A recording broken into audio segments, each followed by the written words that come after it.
Viral video Steven William bareng wanita lain, Shalyn Evangelista nangis.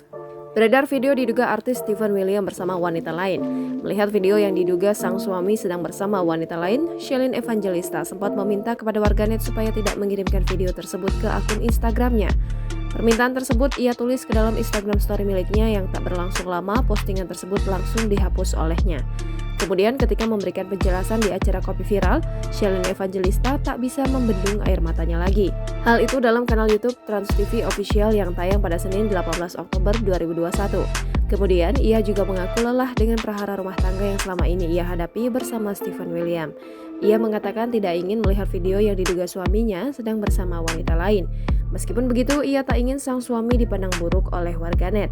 Ibu 4 anak ini menyebut sang suami merupakan sosok yang sangat baik baginya. Di sisi lain, ia juga mengakui dirinya bukanlah orang yang sempurna. Namun sebagai manusia biasa, ia sangat sakit hati ketika melihat sang suami bersama wanita lain. Kemudian, Shalyn Evangelista sempat menyalahkan dirinya sendiri atas kejadian yang menimpanya ini. Ia mengatakan dirinya tidak bisa membuat sang suami bahagia. Sementara itu, Shalyn Evangelista hanya memikirkan kebahagiaan keempat anaknya.